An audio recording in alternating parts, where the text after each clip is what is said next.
This is Precalculus, Chapter 2, Lesson 5, on page 118. Okay, Lesson 5.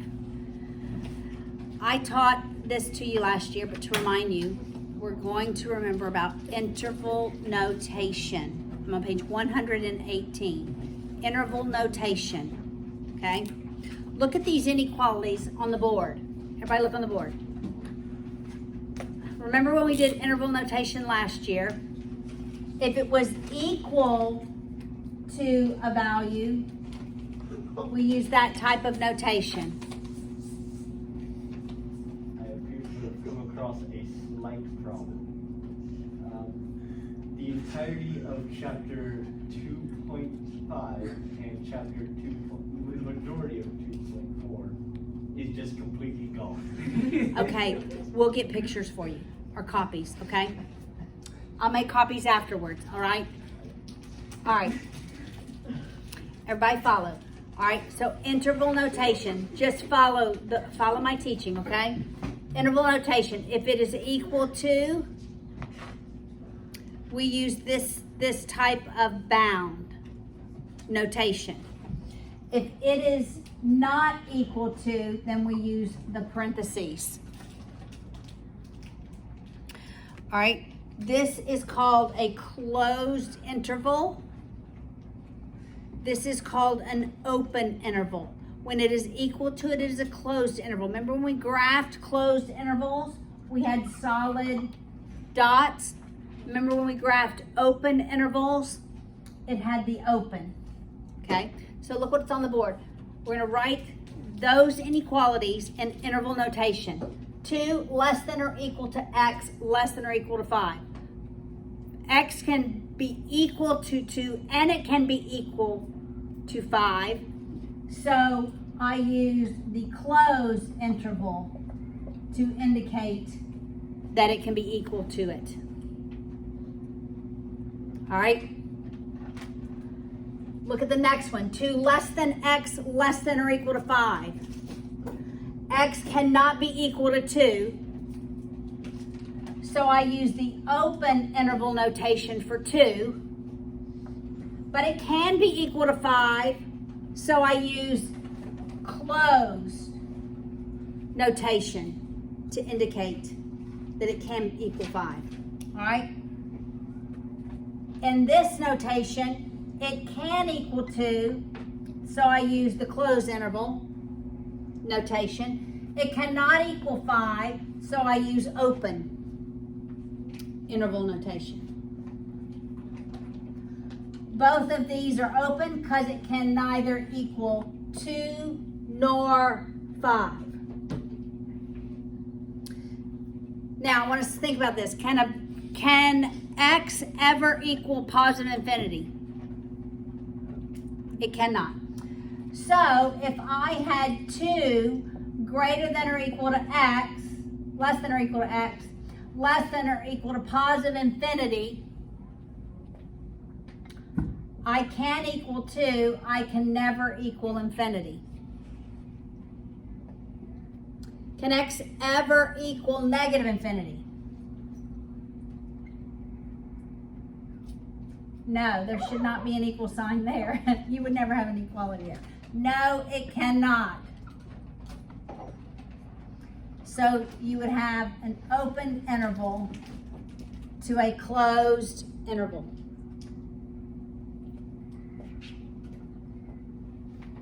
What if I had something like x greater than or equal to 5?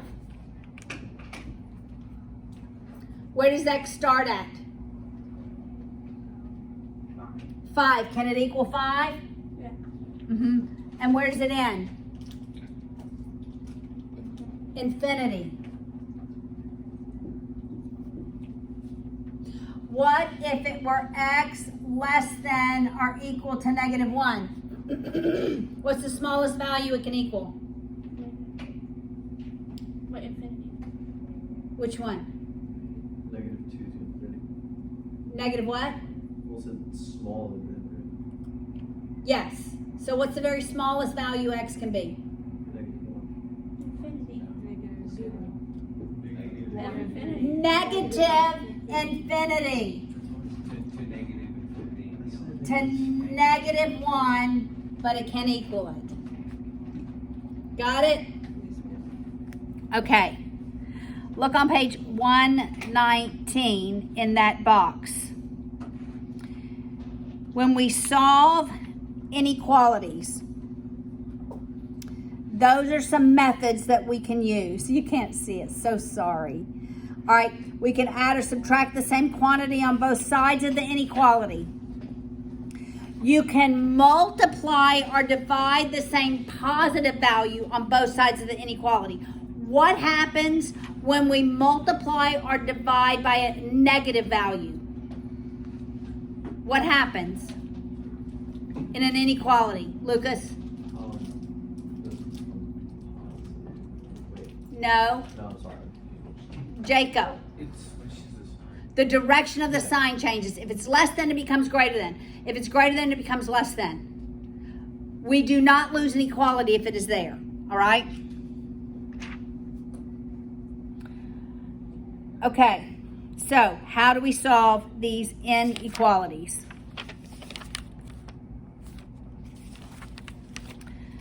All right, let's work through example 1. And then we're going to write the solution in interval notation. When you have three inequalities, three terms in a statement,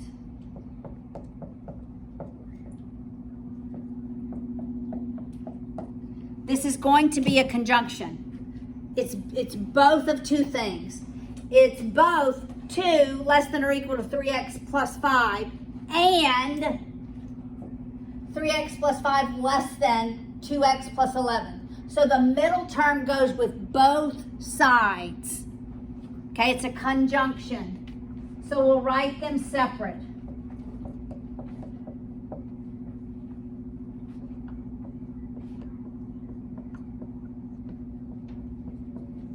Do you remember conjunctions and disjunctions?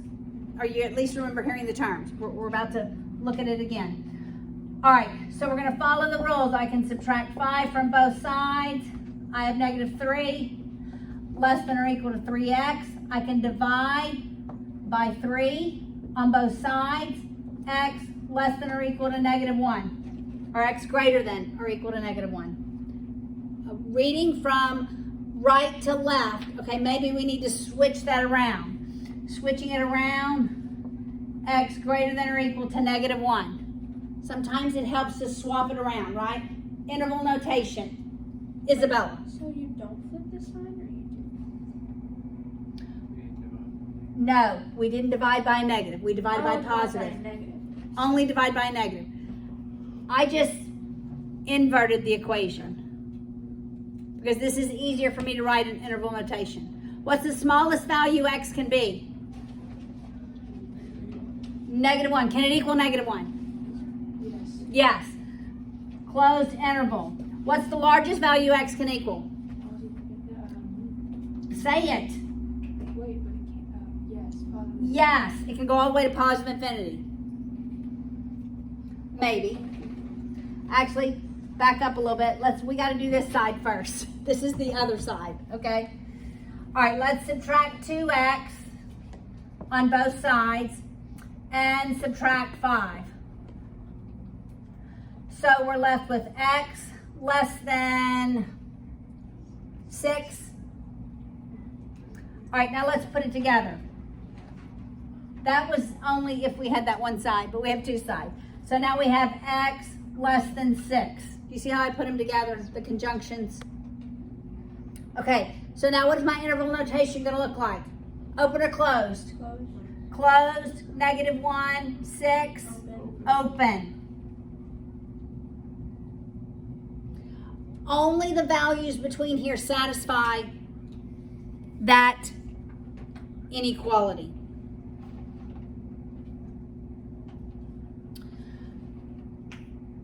All right, I want us to look, I'd love to be able to leave this on the board because I would like for us to look at the next example and draw some distinctions. All right, so I'm gonna leave it. Look at this next example. 4 less than 3 minus 5x less than 18. How is this problem different from that problem? How is it the same? How is it different? Yes, Abby? There's no equal to, less than or equal to, greater than equal to. There's no equality anywhere. Yes? There's only one variable. There's only one x. There's only one x and it's in the middle. When there's only one x in the middle, yes? So are you gonna subtract 3 from each term, from each, So I'm gonna work with one equation. That is right. I'm gonna work from the middle out to both sides. But that doesn't work when you have a variable in 2 places. This only works when you have a variable in the middle. Got it? All right, so we'll subtract 3 in all 3 places. 1 less than negative 5x less than 15. What's my next step? What happens when I divide by negative 5? I flip the signs.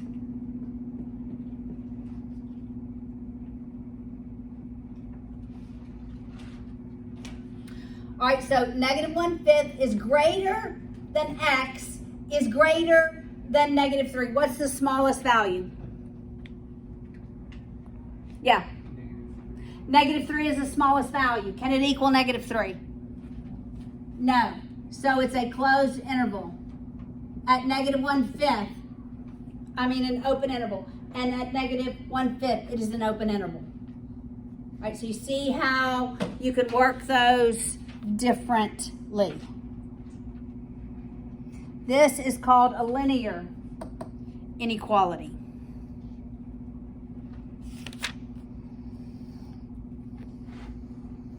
All right, now let's remind ourselves from Algebra 2.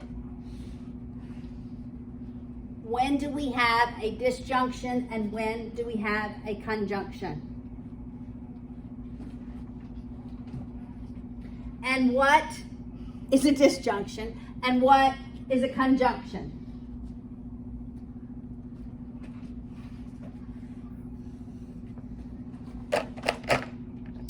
All right. When we have a polynomial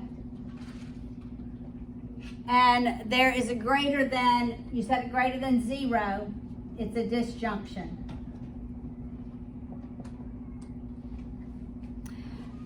That means there are 2 sets of solutions. It goes from negative infinity to some number and then another number to positive infinity. That means the solutions lie above the x-axis. They're only positive solutions.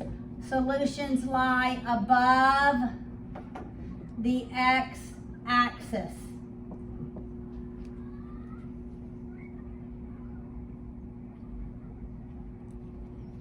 All right, so let's look at example 3. Oops. All right, we have x to the 4th plus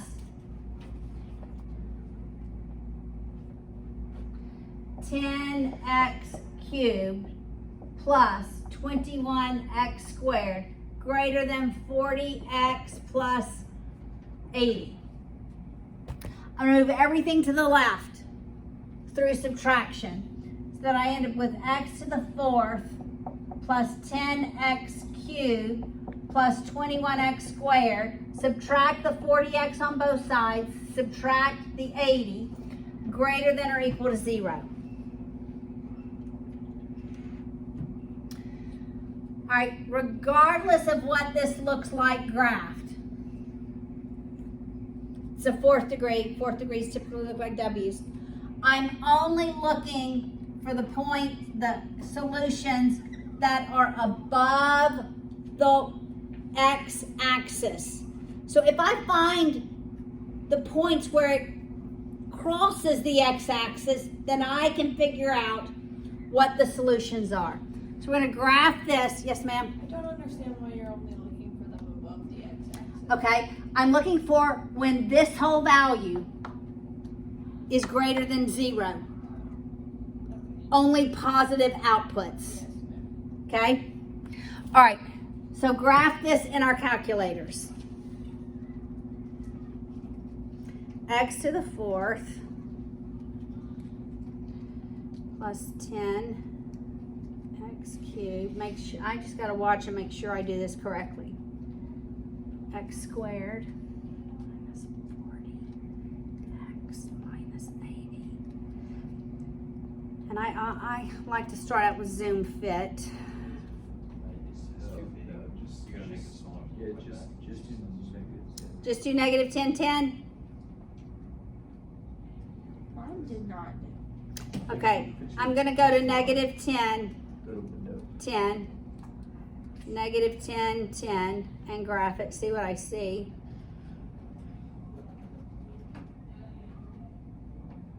I don't think I see the whole thing. Wait, I had to have done something wrong. Oh, yep. As careful as I was, I didn't put a plus sign there. X squared. Actually, I think you see both the times across.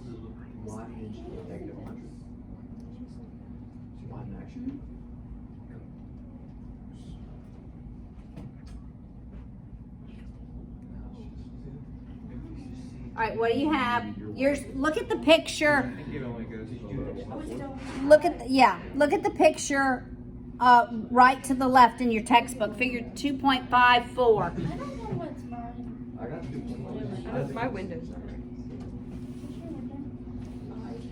So it only crosses and comes back up once, right? Yes. Your picture should look like what is in your textbook. I don't know what mine Okay, does it look similar? is. No. Does it cross between -1 and -2 and cross what looks like it right at 2? Yeah, but it only crosses. Okay, then your formula has not been put in correctly. So we can make the y max 100. I had the one in the graph and I did zoom fit and it messed up. Y negative. We're not putting in an inequality. We're just putting in x to the 4th plus 10x cubed plus 21x squared minus 40x minus 80. All right, now it looks something like, all right, I'll show you what I see. But in the right thing, it looks Well, your axis. All right, we'll look at it in a little bit. Guys, this is what I see. Oh, I don't even see this. And I don't see this. on the That's all you Yeah, that's correct. All right, so we want to solve for these points of where our zeros, where it intercepts the x-axis. We can do that. Second trace, 0. But let's look at the solutions in the textbook. They are -1.53. Here is -1.53. And the positive one is 1.89. All right. So what is the solution? The solution is x has to be less than -1.53 and or, because this is a disjunction, or x has to be greater than 1.89. Right? Less than that, greater than that. Yes? We should do. Second trace 0. Yes. Okay. All right. But writing this in interval notation, that's -infinity to -1.53 and 1.89 all the way to positive infinity. In interval notation. All right, look at example 4. We have a less than. What is a less than? If a greater than is a disjunction, a less than is a conjunction. And what solutions are we looking for? Above or below the axis? Below the x-axis. All right, so this one is 2x squared plus 3x minus 4 less than or equal to 0. So we have a closed interval here. We don't have to graph this. It's a quadratic. We can figure out the x-intercepts how? By using quadratic. All right, so x equals -3 plus minus 3 squared minus 4 times a times c all over. What time is it? 10:57. 10:57? Yes. No way. No way. Yeah, just about. Okay. 15 seconds behind. All right, so then you could figure this out. But look, it would be closed interval, whatever those two numbers are.